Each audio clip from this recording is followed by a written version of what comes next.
Bonjour tout le monde, bienvenue à un nouvel épisode d'A priori. Je rappelle qu'il est l'émission et balado des étudiants et étudiantes en affaires publiques et relations internationales de l'Université Laval. Je m'appelle Charlotte et je vais être encore une fois votre animatrice cette semaine.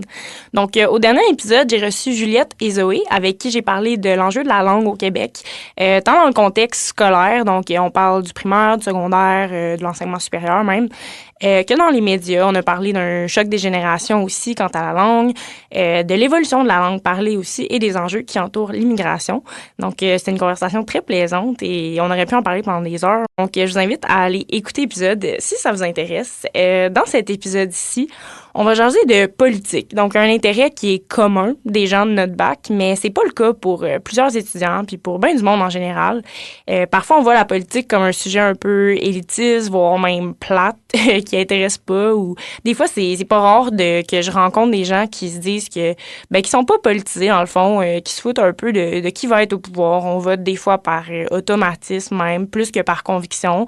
Puis parfois, on vote tout simplement pas. Mais la politique, ça englobe, oui, la vie démocratique, le gouvernement, mais plein d'autres aspects qui pourraient capter l'attention, mais dont on parle un peu moins. Donc, j'étais super contente du concept de l'émission d'aujourd'hui, qui est un peu dans l'esprit de décomplexer la politique, de la voir sous un autre angle et de façon un peu plus sympathique et digestible. Donc, aujourd'hui, pour ce faire, je vais être accompagnée d'Antoine et Victor, qui sont à mes côtés. Donc, vous allez bien? Oui, absolument. Cool. Ben, j'aurais le goût de vous dire, dans le fond, vous êtes genre deux biaprices qui ont un parcours quand même distinct et impressionnant. Là, j'ai le goût de dire le mot impressionnant parce que vous avez des expériences qui sont très terrain à ce qui a trait à notre programme, dans le fond, que ce soit le journalisme pour toi, Antoine, ou la politique active pour toi, Victor. Donc, je vous inviterai comme à partager votre parcours jusqu'à présent, tant au niveau académique, professionnel, si le cœur vous en dit. Oui, absolument. Moi, j'ai fait mes études collégiales à Jonquière, où j'ai fait une technique en journalisme, puis ensuite, j'ai eu l'occasion, là, même si les stages ont été annulés à cause de la pandémie, j'ai été embauché par TVA CIMT, qui est basé à Rivière-du-Loup. Donc, j'ai d'abord travaillé pour TVA en Acadie. Pendant l'été 2020, oui, j'ai vécu une quarantaine de 2 semaines consécutives chez moi. Donc, c'était pas très le fun, mais ensuite, j'ai pu expérimenter le métier pendant un petit bout. Donc, c'est ça, à titre de journaliste, tout simplement. L'été suivant, pendant environ 4 mois, finalement, j'ai travaillé en Gaspésie, toujours à TVA, qu'on appelle cette fois-ci CHAU-TVA. Encore une fois, dans la vie politique, c'est un peu une des choses qui me passionne dans la vie, c'est la politique, les affaires publiques. Le métier de journaliste, c'est parfait pour ça, c'est parfait pour parler de ça. Et ensuite, j'ai terminé la saison 2021 à Rivière-du-Loup. Depuis, j'ai pas été de nouveau journaliste, mais ça m'arrive régulièrement de passer à Chiz de 94.3. Toujours très plaisant de revenir un peu dans les communications. Donc, c'est ça pour moi.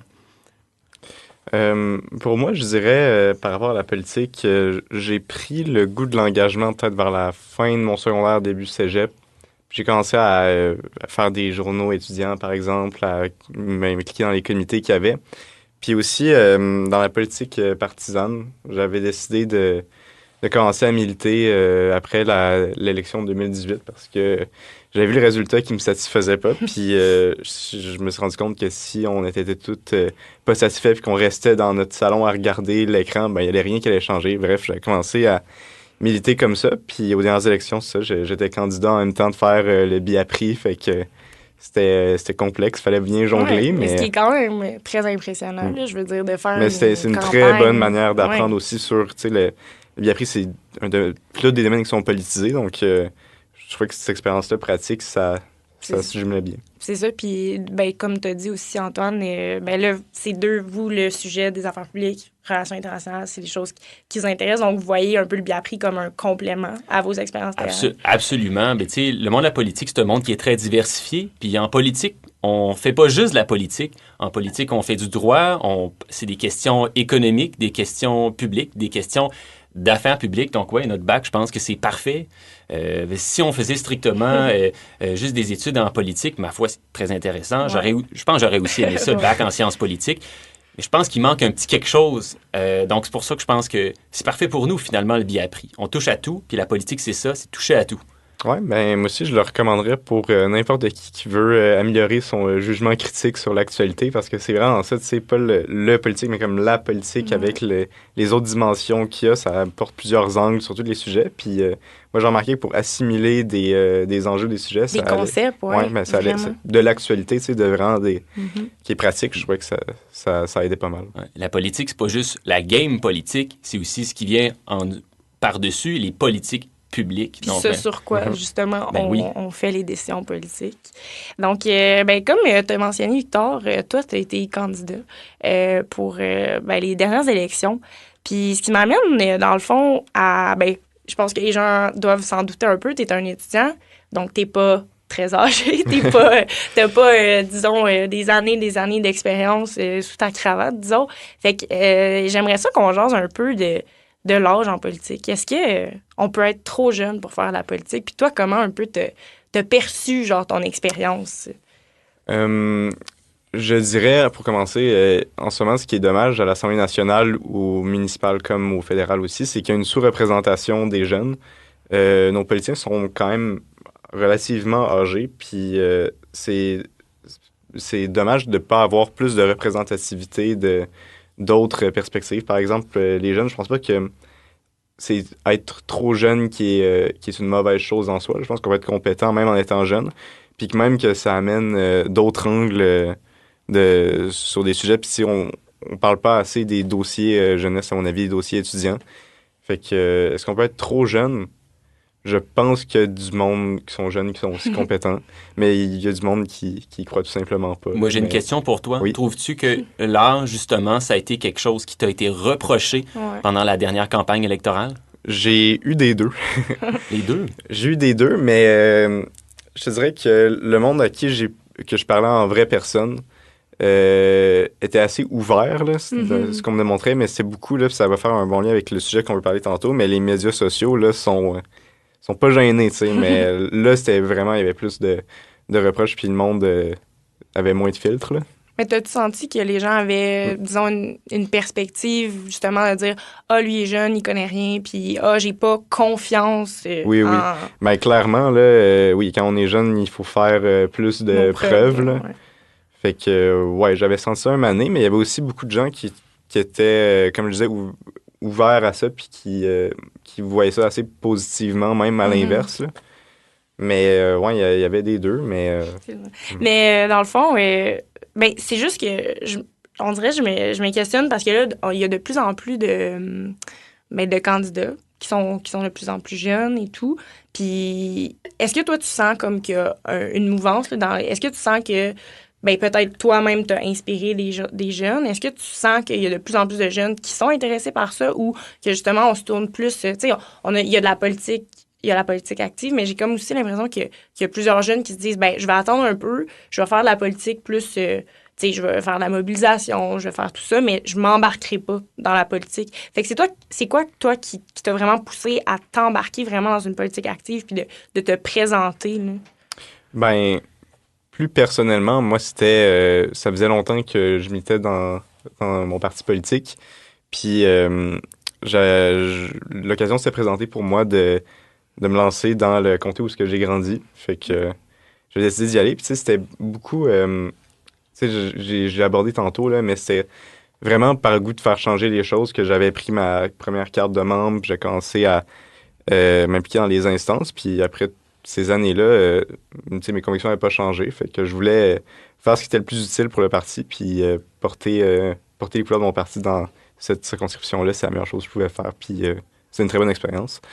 Ensuite de ça, est-ce que les choses changent? Moi, je pense là, il y a eu beaucoup de jeunes, on l'a vu, là. Entre autres, dans mon parti, où il y avait la moyenne d'âge la plus basse des candidats. Puis il y en avait dans d'autres partis aussi, dans plusieurs comtés, là. Puis pareil pour le prochain sujet qu'on va parler. Moi, j'ai une petite question pour toi. Avec le vieillissement de la population, on peut avoir l'impression que les partis vont tenter d'avoir des candidats qui reflètent généralement davantage la population qu'ils souhaitent représenter. Est-ce que ça se pourrait que, dans le fond, les partis fassent un certain tri Donc, essaie de trouver des candidats qui sont davantage de l'âge de leurs électeurs, puis dans certains comtés, les électeurs, c'est davantage des familles ou des gens à la retraite, par exemple. Penses-tu qu'il y a un certain tri qui se fait, puis qu'au final, c'est pas juste le manque de mobilisation des jeunes qui fait qu'il peut y avoir moins de jeunes en politique que ça pourrait l'être, mais plus parce qu'il y a un tri qui part d'en haut, finalement? À savoir si éventuellement, je pense pas que les politiciens la moyenne d'âge politicien va devenir plus vieille. Je pense que les gens sont quand même ouverts, puis même je dirais l'inverse, là, qu'ils sont de plus en plus ouverts à ce qu'il y ait du monde qui viennent de partout, qui sont rendus à toutes sortes d'endroits dans leur vie, là. Mais ouais, on l'a vu dans les élections, on l'a vu aussi avant au municipal, là, où que ça commence, il y avait eu beaucoup de... Oui, c'est vrai. Une vague dans la politique municipale de jeunes. On pense à Laval, on pense à Longueuil également. Là. Gatineau, elle n'a pas été élue, mais oui. Mais ouais, je pense qu'à l'inverse, je pense pas que les gens vont voter nécessairement juste pour du monde qui sont peut-être plus proches de où ils sont rendus dans leur vie, tu sais, mais... c'est parce qu'on parlait du vieillissement de la population, mais j'ai l'impression qu'on va plus vers une meilleure représentativité des jeunes en politique. Puis généralement, de toute façon, les députés, c'est des gens qui viennent de toutes sortes de professions. C'est pas juste des médecins puis des avocats. Il y a des professeurs qui se lancent en politique pour devenir députés. Il y a des journalistes aussi qui se présentent en politique pour devenir députés. On l'a vu récemment. Bref, il y a des gens de toutes les professions qui viennent du secteur de la santé, etc. Puis souvent, ces gens-là, qui auparavant n'avaient pas nécessairement un intérêt particulier pour la politique, moi, de mon point de vue, ces gens-là sont pas mieux placés pour avoir de l'expérience ou des connaissances ou des idées en politique qu'un jeune qui, depuis son adolescence, a de l'intérêt pour le militantisme, pour la politique, depuis le cégep également à l'université, puis qui a décidé de se lancer là-dedans par intérêt. Moi, ces gens-là, je les place au même niveau. C'est-à-dire qu'il y en a qui, oui, ont une expérience de vie, une expérience d'adulte, de marché du travail, sont plus vieux, mais en même temps, ils ont moins creusé dans la politique quand ils étaient plus jeunes, vis-à-vis des jeunes qui ont moins d'expérience dans la vie active, mais par contre, ça fait des années qu'ils s'intéressent aux enjeux puis aux politiques publiques. T'sais. Fait que pour moi, ces gens-là sont sur le même pied d'égalité. Puis effectivement, probablement que le public, il fait pas vraiment trop la différence rendue là. Peut-être que c'est un effet d'image. Là. J'ai pas d'études à sortir nécessairement pour dire que quand les candidats sont plus vieux, que ça a un impact sur le vote nécessairement. Mais bref, dans mon estime à moi, pour moi, ça s'équivaut, même qu'un jeune qui a beaucoup d'intérêt pour la politique dans la vingtaine, ça vaut même probablement plus que quelqu'un qui a décidé de se lancer là-dedans de façon ponctuelle. Bref. Puis, j'ai aussi l'impression que, d'une certaine façon, comme oui, les jeunes qui se lancent en politique, représentent aussi... Tu sais, les nouveaux sujets là, qui sont les sujets de l'heure, je veux dire, le changement climatique, c'est l'exemple, disons, très évident, là, tu sais, que les jeunes vont porter le message puis vont vouloir en parler. Mais j'ai quand même l'impression que c'est ça. Moi, la jeunesse en politique, je la vois justement, comme Antoine disait, je la vois pas comme négative parce que justement, c'est des gens qui sont informés puis qui veulent pousser pour leurs convictions, comme n'importe quel politicien. C'est juste que des fois, on va juste pousser pour des enjeux qui sont soit nouveaux, soit dont on n'a jamais parlé ou qu'on a passé sous le silence. Fait que je pense que la perspective, on voit que c'est des jeunes, oui, mais comme ça change quoi? Tu sais, parce que, de toute façon, il n'y a pas de CV pour aller en politique. Ouais, c'est ça. Quand tu rentres là-dedans, ce que j'ai entendu différents députés dire, là, dans le cadre d'ailleurs de mes cours de sciences politiques, ou dans mon travail, quand tu parles à des députés qui sont très, très récents dans le métier, ce qu'ils disent, c'est qu'il n'y a pas de code de conduite. Ben oui, d'une certaine façon, mais bref, il n'y a pas de manuel d'instruction pour te dire comment ça fonctionne. Tu nages ou tu coules, si on veut. Il y a beaucoup d'informations que tu dois apprendre, que tu dois digérer quand tu te lances en politique, surtout à partir du moment où est-ce que tu es élu. Tu traites de sujets que n'importe quelle personne qui s'intéresse à la politique pensait jamais devoir traiter à tous les jours. Il y a des drames comme Lac Mégantic, par exemple, où est-ce que tout d'un coup, là, maintenant, la classe politique a besoin d'avoir des connaissances en trafic ferroviaire, tu sais, ou en transport de marchandises, en commerce, ou mettons qu'on est dans une tragédie, on parlait de la tragédie à Laval il n'y a pas si longtemps, un homme qui rentre avec un autobus dans une garderie, ben là, à ce moment-là, tu dois avoir des compétences humaines, tu sais, savoir rassurer, savoir être sensible, comprendre un minimum... comment fonctionnent les garderies. Puis en même temps, c'est un sujet qui touche les parents, donc là, il faut que tu te mettes à la place des parents. Fait que, bref, la politique, c'est tellement des sujets qui sont surprenants et diversifiés que bref, il n'y a pas vraiment de CV qui te prépare à ça, même quand tu t'intéresses à la politique depuis toujours, puis que tu as 50 ans. Ma foi, t'as encore rien vu, finalement. Puis aussi que c'est comme tout le point qui sous-tend notre démocratie représentative qui aide toutes sortes de monde parce que c'est une bonne chose, finalement, que la démocratie représentative soit représentative de sa population. Puis ça, comme tu dis, ça amène toutes sortes... C'est bien qu'on n'ait pas de politiciens. Ben oui, il y a des politiciens de carrière, mais c'est le fun que la majorité des députés, c'est pas des gens qui... Je m'en vais en politique pour y effectuer une carrière de long terme. Moi, j'ai l'impression que plus il y a une rotation importante entre les acteurs politiques, plus c'est démocratique, justement. J'ai l'impression que quand quelqu'un va en politique, il livre son message, il livre ses idées, puis une fois que c'est fait, il quitte. Des fois, il y a des gens qui ont plus d'idées que d'autres, évidemment, qui vont rester plus longtemps. Il y a des gens qui ont un support, social ou ils ont de l'influence dans le parti qui vont pouvoir rester plus longtemps. Mais bref, quand les gens arrivent et partent, c'est encore mieux. Surtout quand c'est des jeunes qui ont plein d'idées à apporter, là. Fait.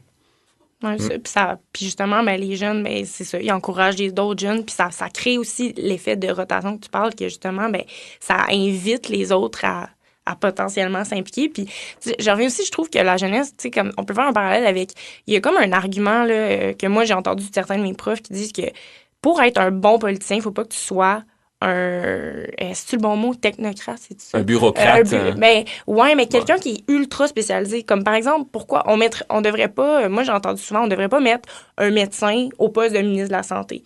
Parce que c'est quelqu'un qui va avoir une perspective trop il y a un conflit d'intérêts aussi. C'est ça, trop personnel du fait que tu vois pas l'ensemble de l'enjeu et tout ça. Puis je trouve que ça revient un peu à l'enjeu de la jeunesse parce que, comme on dit souvent, OK, mais ils n'ont pas une profession ou ils n'ont pas une spécialité ou ils n'ont pas un... Mais ça change quoi? Parce que vous avez comme une vision de la vie qui est différente, qui apporte comme... qui est différente, c'est ça, qui a une différente perspective. Fait que moi, je trouve ça super intéressant. Puis, tu sais, on peut regarder aussi, justement, à l'envers de la médaille. Est-ce qu'il y a un âge trop élevé pour faire de la politique? Est-ce que... là, on le voit avec l'exemple parfait, c'est Joe Biden, qui parfois cause un peu de doute ou de... On sait pas trop, est-ce qu'il est correct? Il balbutie. On a vu Ronald Reagan auparavant. Mm-hmm. Bon, là, je veux pas faire de lien étrange, mais bref... quand on vieillit, il peut avoir survenir des problèmes de santé qui amènent une interruption de la carrière politique. Ça a survenu dans Ronald Reagan, là, qui avait de l'Alzheimer. Il y a d'autres gens qui s'appellent des problèmes de santé davantage physiques, la douleur au dos. Puis on sait, la politique, c'est très, très, très, très actif. Donc, pourquoi on n'ira pas davantage vers des jeunes qui ont encore beaucoup de temps, beaucoup de CV à construire, puis qui ont finalement une énergie reliée à leur âge, finalement. Là, on avait vu aussi, Victor Pelletier, si on veut nommer d'autres exemples. Victor Pelletier, qui est un candidat de 21 ans dans Saint-Henri-Sainte-Anne pour la CAQ, qui est finalement le chef qui est à la tête de l'aile jeunesse du parti. Et là, il se présente et là, il reçoit toutes sortes de critiques comme quoi il est trop jeune.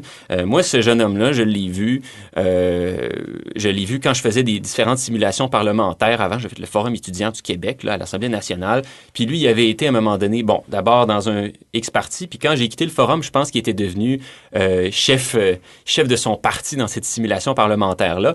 Et ce jeune homme-là, même si je sais pas exactement c'est quoi ses idées, comment il défend le programme de la CAQ, c'est pas trop ça qui m'intéresse en ce moment, mais c'est un gars qui a plein d'idées, qui a du leadership aussi. Puis je trouve ça malheureux de voir des gens qui vont le discréditer, alors qu'il y a des contraintes pourtant qui viennent avec un âge plus élevé. Il y a des avantages également. Encore une fois, je suis pas en train de dire que être âgé, c'est un problème, mais pas du tout. Il y a des avantages, bien sûr, avec de l'expérience, mais si on valorise l'âge et l'expérience en politique, pourquoi on ne valoriserait pas les bénéfices qui viennent avec la jeunesse, surtout dans le cas de Victor Pelletier? Ouais. Mais mais il y avait aussi le sujet, tu sais, quand il avait été annoncé, il y avait eu une photo de lui à côté de François Legault, puis là, le veston était trop grand. Vous avez peut-être vu la photo, mais il y a eu beaucoup de commentaires, puis ça, je trouvais ça vraiment dommage, parce que, tu sais, c'est clairement, ça ça visait lui comme personne. Puis moi, je pense qu'il est autant légitime que tous les autres candidats dans Tout le monde a le droit de porter un Saint-Anne, veston là. trop grand, là. Mais ouais, puis je trouve ça dommage parce que est-ce que ça pourrait en décourager certains de se dire ah ben je suis trop jeune pour faire de la politique, tu sais, puis de voir que c'est vraiment tu sais, ça c'est très De voir que la critique est facile, Oui. puis que tu sais, tu peux facilement te faire ridiculiser juste pour même juste vouloir essayer. Ouais, tu sais, c'est ça. juste- C'est ça. C'est comme pas encouragé, on dirait. Là. Ben, Ouais. du moins, c'est encouragé par certaines personnes, mais que d'autres vont vraiment essayer de peut-être vous mettre des bâtons dans les roues, là, j'imagine. Mhm. Mhm. Puis tu sais, je sais pas comment lui c'est quand il rencontre le monde, mais encore là, ces critiques-là, ça vient des médias sociaux aussi, là, ce qui montre qu'il y a peut-être quelque chose à voir avec comment l'espace public fonctionne sur les médias sociaux, là, mais tu sais, c'était très cru, là. Puis tu sais, toi, tu l'as vécu. Est-ce que tu peux juste développer un peu ce que tu veux dire par là? Comme tu sentais que les gens, disons, en personne étaient un peu moins portés à critiquer, mais que en ligne, c'était... Ah ouais, ben Ouais. il y a vraiment une grosse différence, là. C'est comme, Ben, c'est ouais. surtout Twitter, je dirais, là. Ouais. Mais tu sais, c'est Twitter, par exemple, tu sais, j'avais perdu le code de mon compte, là, puis j'avais essayé de me reconnecter, puis j'ai créé un autre compte par accident, tellement c'est facile de se faire un compte sur Twitter, puis avoir une plateforme là. Tu sais, probablement, tu sais, ça me surprendrait même pas qu'il y ait des robots sur Twitter, qu'il y a des groupes ou des groupes d'intérêt peuvent utiliser, là, mais comme, ouais, il y avait vraiment une grosse différence, je dirais. J'ai de la misère à expliquer pourquoi, là. Ouais, ben, tu sais, ben, je pense que comme n'importe quel enjeu, tu sais, on parle pas juste de la politique, là, les réseaux sociaux, c'est juste beaucoup plus facile de critiquer en général. Là. Fait que je pense que ça va juste de pair avec ça. Là. Ouais, puis justement, on parlait de la question de la sécurité des élus pendant les dernières élections. Puis la question de la sécurité peut souvent survenir sur les médias sociaux parce que c'est là qu'il y a beaucoup de menaces qui sont effectuées par des gens qui n'ont pas l'impression de faire des menaces. Puis c'est sur les réseaux sociaux, c'est pas si grave que ça. Fait qu'on dirait que oui, ça pourrait peut-être même décourager les gens de se lancer en politique quand ils ont l'impression qu'ils soient dans la vraie vie ou même en ligne, qu'ils sentent que leur sécurité puis leur dignité est menacée. Donc, ouais, les médias sociaux, j'espère que ça n'a pas affecté la confiance que tu avais quand tu t'es lancé. Non, mais j'étais préparé à ce que ça arrive, là, puis je me disais que c'était pas trop grave, là, honnêtement. Puis je pense que même Victor Pelletier aussi était préparé à ça. Mais est-ce que vous avez comme une petite, pas une formation, mais est-ce que comme on vous prépare à ça? Comme quand vous arrivez, disons, dans un parti, ou est-ce que, tu sais, est-ce que vous êtes encadré par rapport à ça? Ben, personne en particulier, je dirais, mais tu sais, quand on pense à se présenter, c'est tout le temps quelque chose qui est quelque part dans notre tête, là, mais non, ben, il y a personne qui prépare à ça, là, mais Parce que quand même, tu sais, c'est que ta vie professionnelle entre directement ben, pas en conflit, mais tu sais, avec ta vie personnelle. Là. Puis c'est ça que, tu sais, aujourd'hui, on veut parler un peu de l'aspect plus, tu sais, que les politiciens ont une vie personnelle, puis que... Puis, ils ont une vie personnelle, t'es sûr de ça? C'est ça, c'est pas... tu sais, puis dans le sens que souvent, on a tendance à mettre tout, tu sais, qu'ils n'ont pas le droit de nous cacher rien, puis tout ça, puis que c'est quelque chose qui me semble qu'on devrait vous préparer, ou pas de préparer, mais tu sais... Savoir que ta vie personnelle est, est menacée. Tu as moins de vie privée, j'imagine. J'imagine, je pense que le maire de Toronto a eu pas une surprise, mais a vu les conséquences que pouvait avoir le lien entre la vie personnelle et la vie politique. Ben, pour faire le petit résumé, là, pour les gens qui n'ont peut-être pas vu la nouvelle, dernièrement, le maire de Toronto a annoncé sa démission parce que, bon, c'est sorti dans les médias qu'il avait été infidèle. Donc, il a trompé sa femme. Et si je ne me trompe pas, c'est quelqu'un...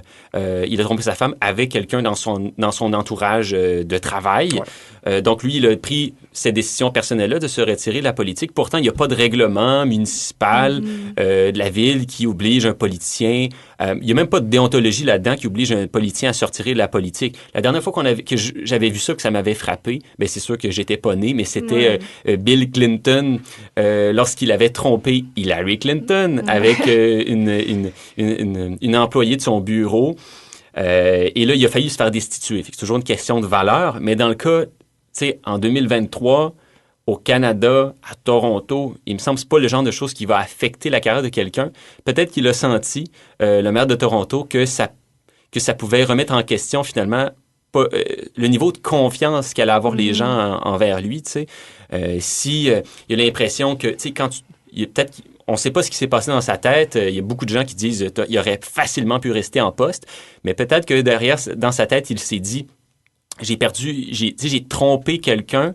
Comment les gens vont me percevoir quand je vais essayer de leur parler de politiques publiques qui peuvent affecter leur vie, tu sais.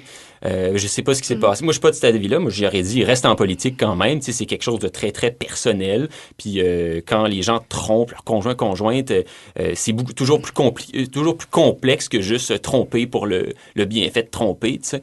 Mais bref, c'est une décision assez surprenante quand j'ai vu que, bref, sa vie personnelle et sa vie politique se sont tellement fusionnés que sa vie amoureuse a fini par l'amener à remettre sa carrière politique en question. Ouais. Est-ce que t'as pas déjà eu peur, Victor, d'une certaine façon, que je sais pas si t'as été un mauvais garçon auparavant, mais c'est toujours dans notre imaginaire que, hey, est-ce que plus tard il y a quelque chose que j'ai fait qui a été mal perçu puis qui pourrait venir me chercher? Est-ce que c'est une réflexion que t'as eue ou Non. Non? Je pense non.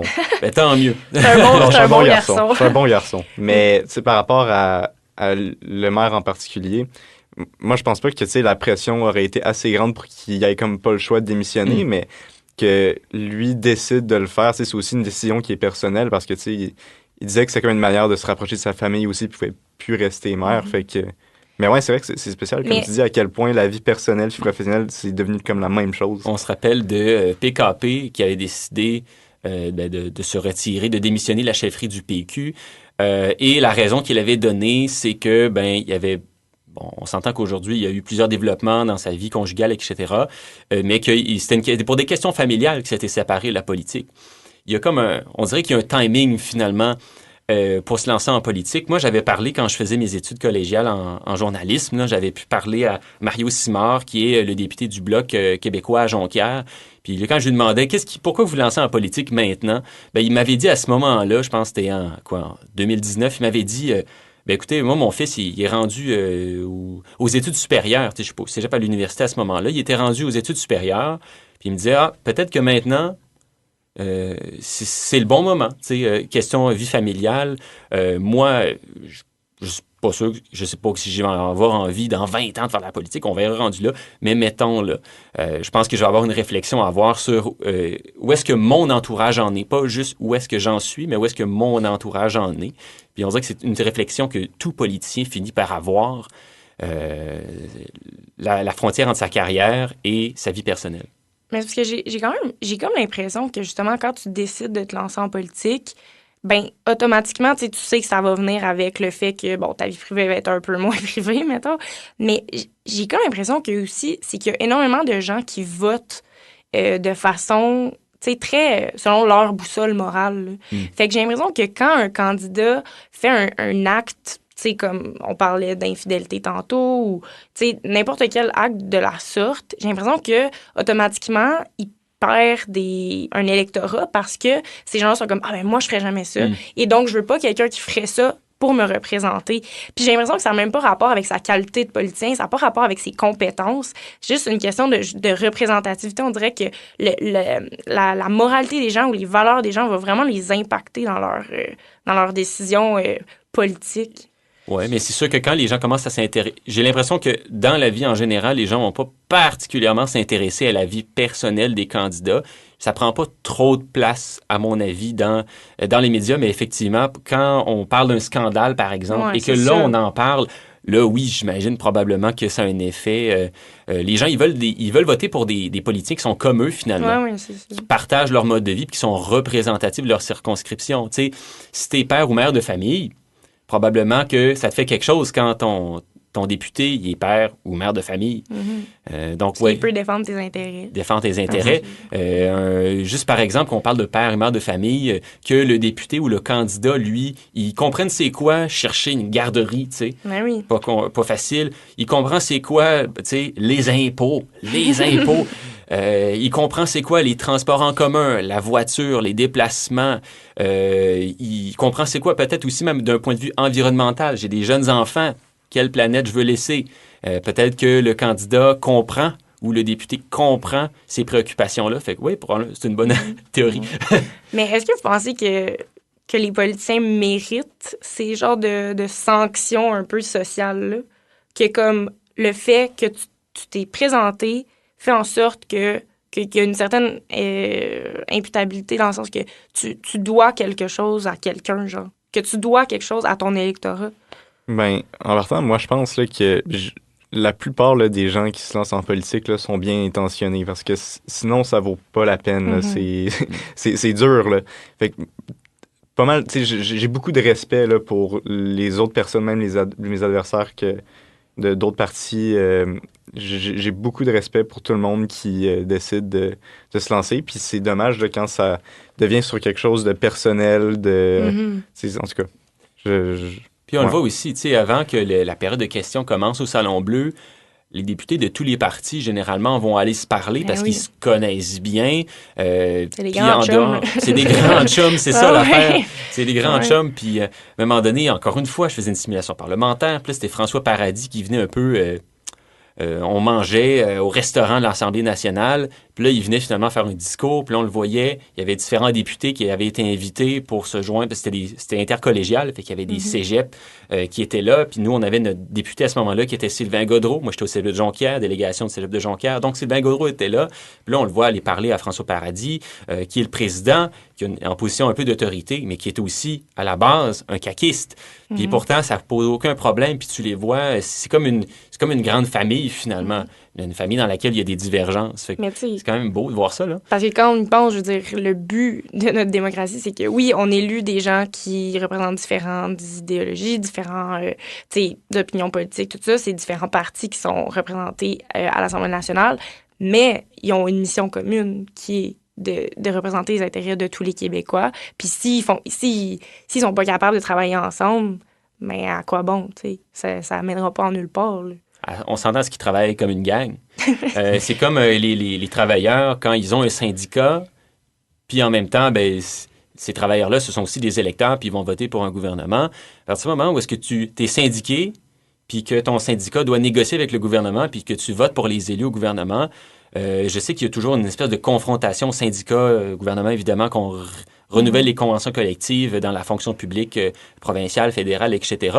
Mais en même temps, ces gens-là, on veut qu'ils s'entendent. Fait que quand c'est toujours dans la confrontation, c'est un peu décevant, à l'image de voir la bisbille, voir tel député ou tel chef de parti traiter l'autre de, encore une fois, je fais un lien avec tantôt, trop jeune ou trop vieux.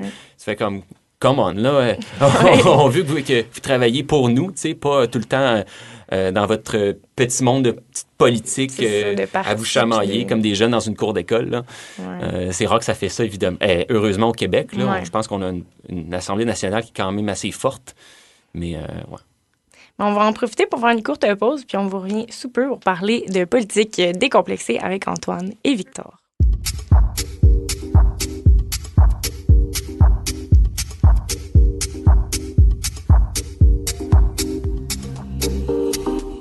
Vous êtes de retour à l'écoute d'A priori, l'émission et podcast des étudiants et étudiantes en affaires publiques et relations internationales de l'Université Laval. Je suis toujours accompagnée de Antoine et Victor. Puis, dans le fond, là, on parlait justement de tout ce qui entoure la vie plus personnelle des politiciens. Puis, je pense qu'un enjeu qui fait polémique, c'est le salaire. Ça a toujours fait polémique. Oui. Comment ça, donc, c'est autant difficile à changer? Ben écoutez, là, ce qu'on remarque en ce moment, c'est qu'il y a des discussions à l'Assemblée nationale pour revoir le salaire des élus.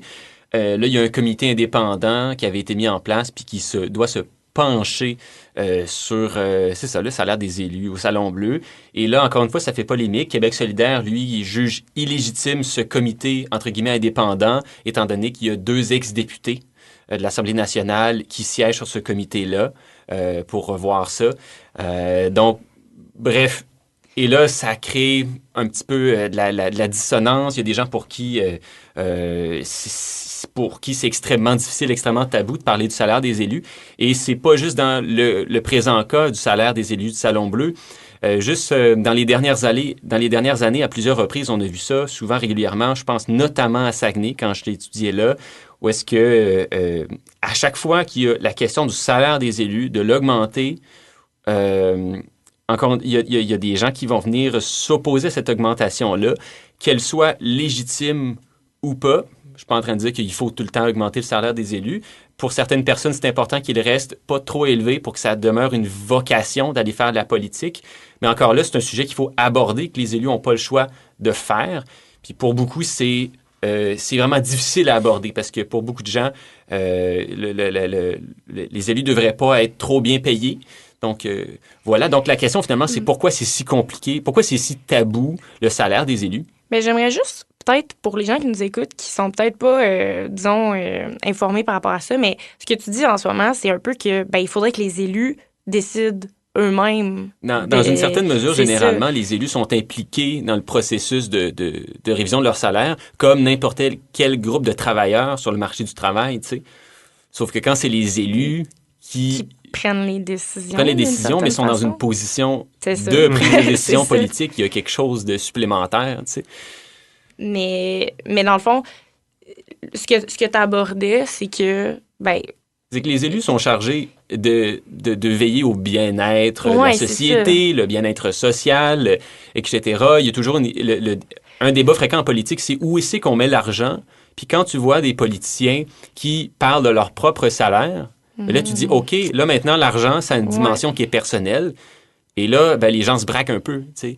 Mais je pense que ça fait quelque chose comme 23 ans, je ne veux pas dire des bêtises, je veux pas confirmer, mais ça fait de 23 ans qu'on n'a pas retouché au salaire des élus à l'Assemblée nationale du Québec. Tu sais. On a un chiffre? Écoute, là, en ce moment, en ce moment, par an, c'est 100 000 $. Donc, c'est une rémunération, évidemment, au-dessus de la moyenne québécoise. Si je regarde ça ici, oui, c'est ça. La rémunération des députés n'a pas subi d'analyse.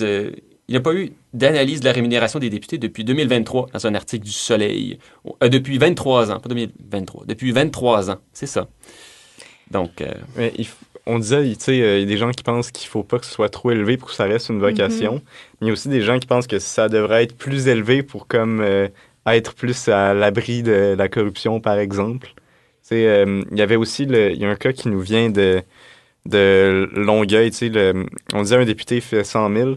Le maire de Longueuil, pendant longtemps, faisait quelque chose comme 250 000, je pense, à cause qu'il y avait eu un antécédent de conflit d'intérêts, si je me souviens bien. Je ne sais plus exactement, mais... On s'achète la paix avec un bon salaire, finalement. Ouais. Puis là, finalement, la nouvelle mairesse Catherine Fournier l'a baissé. Là, mais tu sais, c'est spécial parce que le maire de Longueuil faisait comme plus que le premier ministre du Québec. Sauf qu'en même temps, tu sais, si tu as des gens qui... Tu sais, on veut éviter la corruption avec un salaire peut-être plus élevé, ben on peut se dire que c'est un peu l'inverse. Tu sais, si les gens qui vont en politique, ils vont sans que ce soit un salaire exorbitant, ben c'est probablement pas des gens qui sont toujours portés vers l'appât du gain, tu sais. Donc, il y a comme un paradoxe là-dedans où est-ce que si c'est... pas le bas salaire, mais le salaire plus bas que ça pourrait être, fait justement qu'il y a une sélection où est-ce que finalement les députés qui vont être élus ou bien les candidats qui vont aller en politique vont pas nécessairement être des gens qui vont chercher à être trop bien payés. Puis qui c'est aussi, tu sais, c'est plus qui ont des intentions plus altruistes que justement d'aller en politique. Parce que oui, je pense qu'il y a certaines personnes qui vont en politique pour, tu sais, la célébrité, tu sais, un peu. Wow. Non, mais je pense que oui. Moi, je pense qu'il y a des gens qui sont là de façon beaucoup plus personnelle, avec des intérêts de vouloir, tu sais, être une tête d'affiche.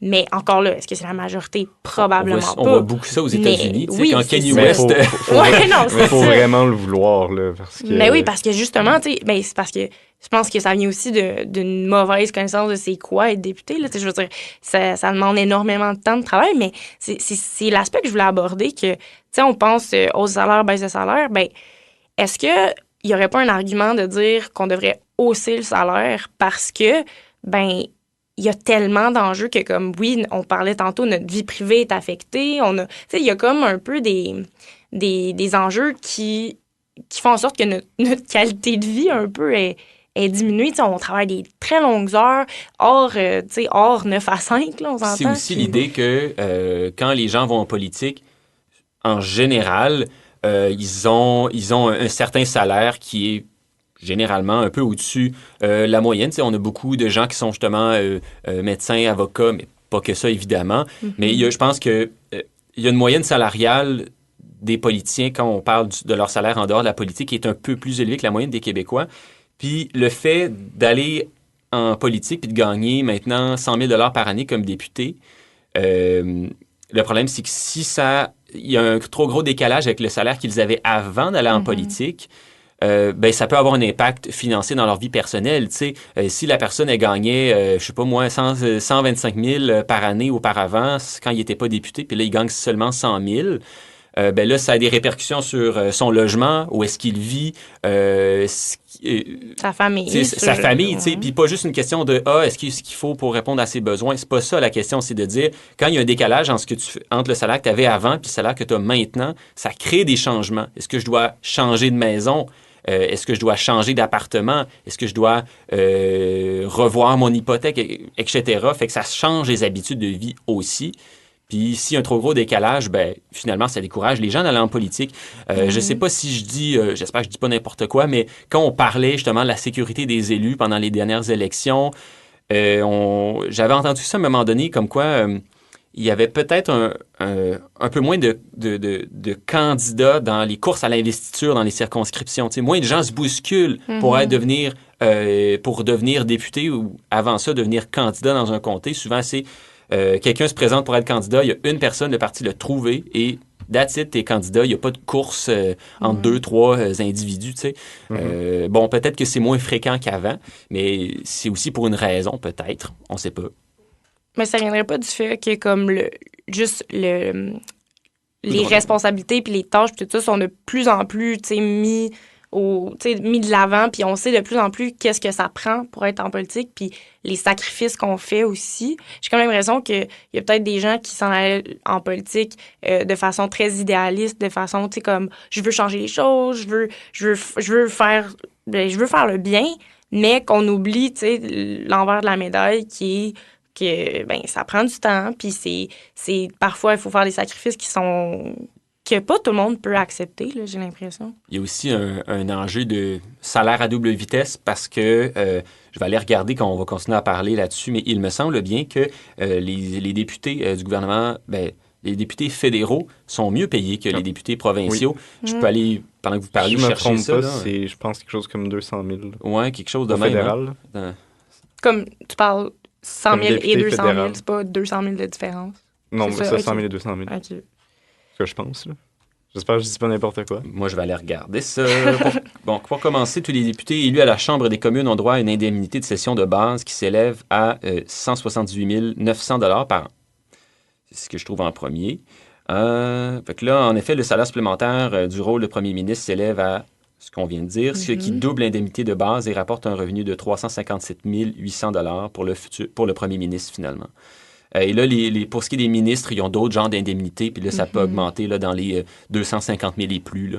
Donc, il y a une distinction, évidemment. Je pense qu'il y a aussi une distinction au Québec. Là. J'ose croire là, que le premier ministre est un peu mieux payé. Là. Même juste les fonctions parlementaires, les whips, les leaders, ils ont des indemnités aussi. Leader. Leader, on est à Québec. Les leaders. Mais justement, il y avait un autre sujet au fédéral qu'on voulait parler. Donc, il y avait un article qui était sorti, en fait, d'une députée du Québec libérale qui avait été un peu reprochée là, sur beaucoup d'aspects de déontologie, comme d'être moins dans sa circonscription, était partie très, très longtemps, puis les gens la voyaient plus dans sa circonscription à Montréal. On parle d'Emmanuela Lambropoulos, oui. Qui avait créé une espèce de controverse parce qu'elle avait été reprochée d'avoir créé de la désinformation aussi, oui, par rapport autour de la langue. question de la loi 96. Et là, tu t'enlignes vers ça, une autre controverse encore. Oui, avec la langue, en fait, c'est parce qu'elle avait dit que sa coiffeuse lui avait dit qu'elle ne pouvait plus recevoir des services de son médecin dans sa langue à cause que le médecin refusait à cause de la loi. Ce qui est faux, là. La loi ne prévoit pas ça, puis c'est... OK, elle avait dit ça. Oui, elle avait dit que sa coiffeuse lui avait dit qu'elle ne pouvait plus recevoir les services de son médecin en anglais, alors que c'est tout simplement faux, là. Et là, je pense qu'il s'est fait reprocher très, très récemment, publié hier à 5 heures dans la presse. On peut le voir à l'été 2021, donc en pleine pandémie, là, où est-ce qu'on encourageait les gens à voyager le moins possible, non seulement pour des questions sanitaires, mais aussi pour ne pas rester pogné à l'aéroport, rester pogné dans une chambre d'hôtel. Eh bien, la députée du Parti libéral du Canada à Montréal est allée passer, je pense, 1 mois et demi en Grèce.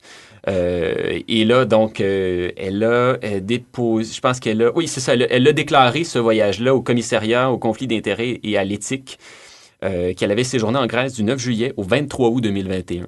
Donc, encore une autre controverse.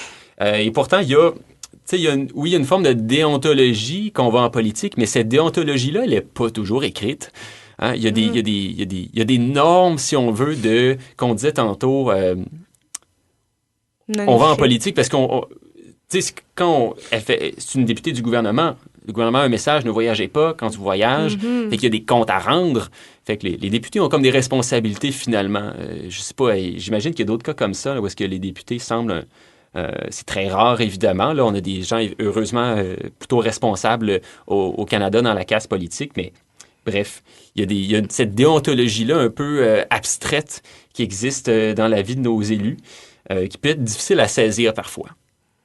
Oui, mais je me dis aussi, est-ce qu'il y aurait un argument à faire de détacher la personne, disons, là, j'ai pas son nom, là, Emmanuel. Mais dans ces circonstances-là, elle est allée... De détacher, c'est ça, elle a reçu du financement.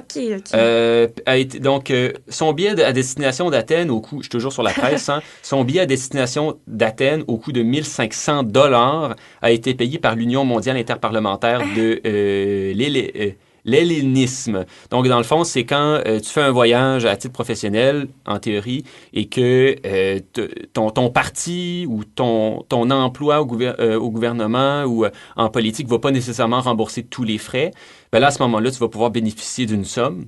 Et cette somme-là, elle est utilisée, on peut le voir, à des fins qui ne sont pas purement professionnelles, parce que tu pars jamais... Mais c'était pas son cas, là. C'était pas son voyage, c'était pas pour... je veux dire, elle faisait pas partie d'une certaine genre délégation du Canada. Là. C'était vraiment de ce que j'en vois là, dans le cadre de ce voyage.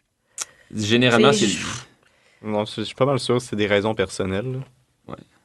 Mais est-ce qu'il faut... Ben, ça revient aussi à l'aspect, est-ce qu'il faut détacher le député de... Tu sais, tantôt, on parlait de l'infidélité. Là, justement, ton gouvernement, qui même le parti que tu représentes, a une certaine orientation, te dit à la population complète de faire une chose en particulier. Puis là, t'as même les gens dans ton parti qui respectent pas ça. Fait que là, ça vient un peu même à décrédibiliser, là, j'ai l'impression, le gouvernement puis le message que le gouvernement veut apporter. C'est pas juste une question de message, c'est aussi où est-ce que tu prends l'argent pour faire ces voyages-là. Puis quand c'est comme ça, un voyage qui est parrainé financièrement, ouais, ben là, c'est encore pire. Le problème, c'est pas en tant que tel qu'elle aille en Grèce, c'est qu'il y ait de l'argent qui soit utilisé pour ça, puis que les gens de sa circonscription la voient moins. Aller en voyage en tant que tel, c'est sa vie, là, puis on en a parlé tantôt de faire la différence entre les deux, mais après ça, c'est un impact qui questionne certaines compétences. J'imagine si cette nouvelle-là était sortie en 2021, encore dans la pandémie, on aurait probablement plus parlé en termes de controverse du voyage en tant que tel, tu sais. Ça aurait passé sous le silence. Mais bref, on a de la dissension au Parti libéral du Canada, de la bisbille, mesdames et messieurs. Voilà, et là, on sent qu'on n'est pas tout à fait dans une période préélectorale. Là. Il y a aucun parti semble vraiment vouloir aller en élection, là, même si le gouvernement fédéral est minoritaire. Les conservateurs ont encore besoin de temps, dans mon analyse à moi, pour que Poilievre se fasse un petit peu plus une image. Le Parti libéral, il n'est pas dans une bonne position. Il est en ce moment, dans les derniers sondages, il est très, très, très serré avec le Parti conservateur.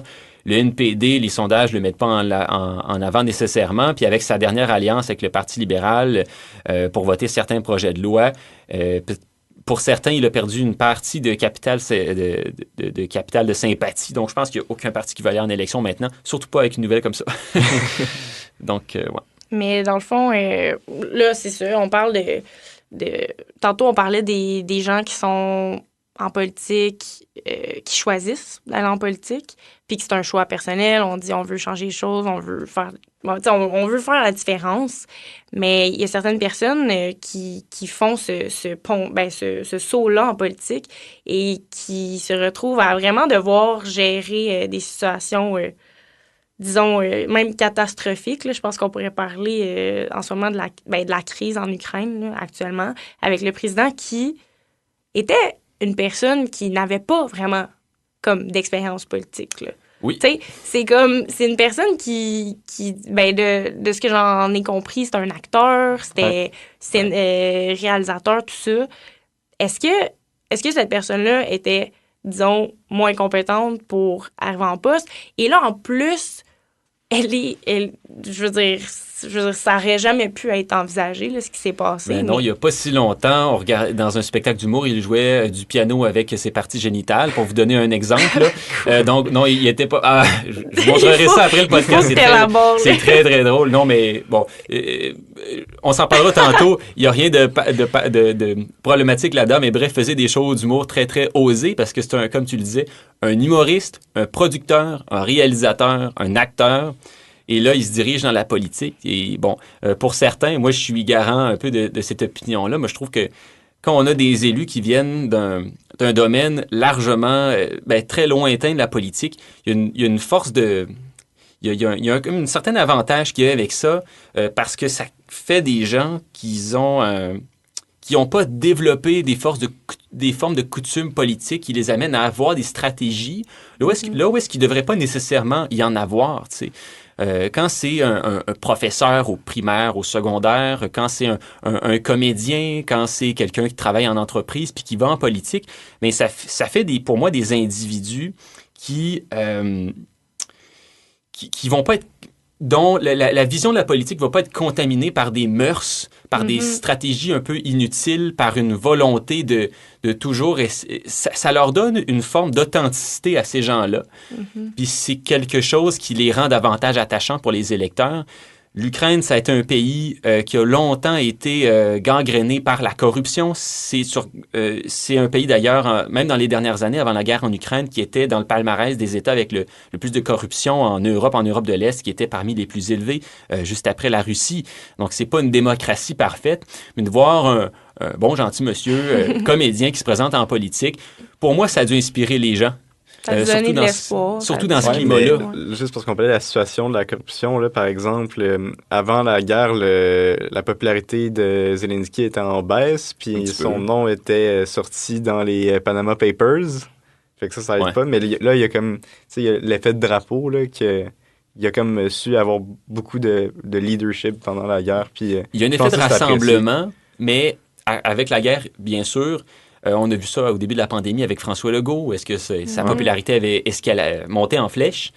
Mais Zelensky, même quand il est arrivé au pouvoir, il avait gagné avec un résultat quand même, si je ne me trompe pas, assez impressionnant.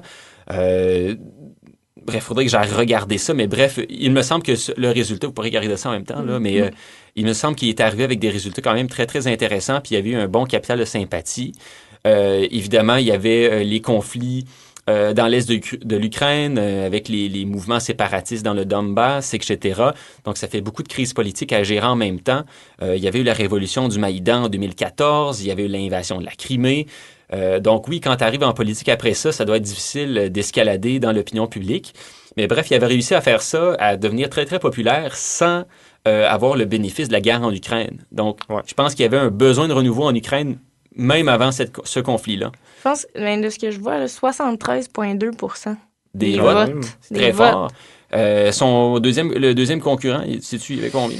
Là, je suis pas dans le... C'est vrai parce que le nom de son parti, c'est le nom de la série qui jouait le président de l'Ukraine avant de le devenir. C'est quoi le nom de la série déjà? Serviteur du peuple. Serviteur... son nom, le nom de son parti? C'est Serviteur du peuple. Oh mon Dieu!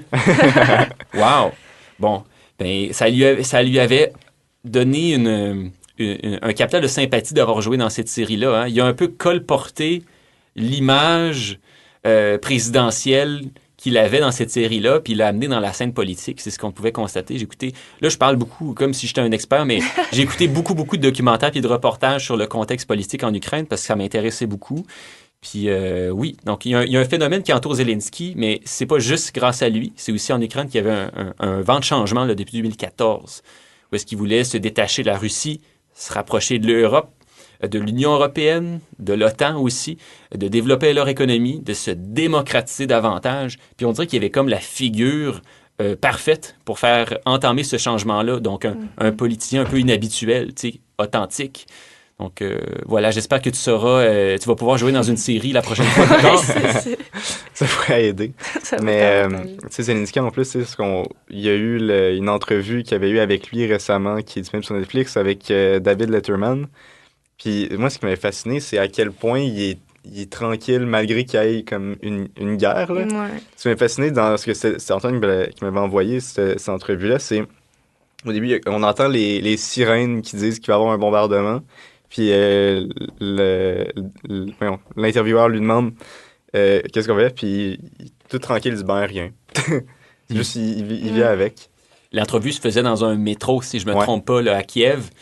Ouais, OK. Oui. On est dans les lieux. Je pensais qu'on était comme dans un studio. Non, l'entrevue Netflix est faite à Kiev, dans une station de métro, avec des citoyens, puis entourés de soldats de l'armée ukrainienne qui surveillaient ça, très vaillants. Puis ça donnait un décor... c'était assez particulier. Je vous encourage à aller écouter ce documentaire-là. Documentaire, je sais pas comment dire ça, une espèce de long reportage sur Netflix. Oui, je pense que ça avait été tourné quand? La fin du printemps passé, quelque chose comme ça. Genre. Ouais. Mais ça revient au fait que, justement, c'est comme un peu la personne qui est au pouvoir qui... Tu sais, on le voit avec François Legault, qui est comme un peu le papa, là, c'est ça, là, tu sais, comme qu'on le voit comme une figure, tu sais, très... je sais pas, tu sais, comment il parle, c'est familier, c'est comme... on est capable de... les gens relate, là, je suis désolée, j'ai pas le bon mot en français, mais j'ai comme l'impression que de plus en plus, il y a les gens c'est ça que les gens veulent, c'est ça qui amène... Je pense qu'au Québec, oui. Ça, c'est payant, mais je pense que c'est pas le cas partout. Mm-hmm. Il y a des manières de faire la politique qui sont différentes à plein d'endroits, mais je pense que les Québécois aiment ça de chez François Legault, de comment il parle aux gens. Il y a des pays, notamment en Europe, où est-ce que c'est plus la question du professionnalisme, de veston-cravate. Par exemple. La personne, est-ce que cette personne-là s'exprime bien? Est-ce qu'elle elle peut résumer? Est-ce qu'elle peut réciter des poèmes pendant ses discours sur l'Élysée? Il y a oui, effectivement. Puis aussi en France aussi, là, des fois, tu les écoutes débattre ensemble en France, puis mon Dieu, ils ont du vocabulaire, ces gens-là. Ici, c'est plus, est-ce que c'est mon cousin du réveillon de Noël qui est venu jaser avec nous à soir autour d'une bière de politique? On a besoin d'une espèce de figure paternelle au Québec, là, le Daddy Legault, Daddy Lévesque, qui est importante pour nous. Donc, bien que j'aimerais entendre mille et un autres potins et mille et un autres anecdotes politiques, l'épisode tire malheureusement à sa fin. Donc, merci les gars de m'avoir accompagné aujourd'hui. C'était très plaisant, très informatif aussi. Puis je trouve qu'on a eu comme une nouvelle perspective là, de voir la politique autrement. Donc, sur ce, merci de votre écoute. On se reparle la semaine prochaine pour un nouvel épisode d'A priori. Ciao, ciao!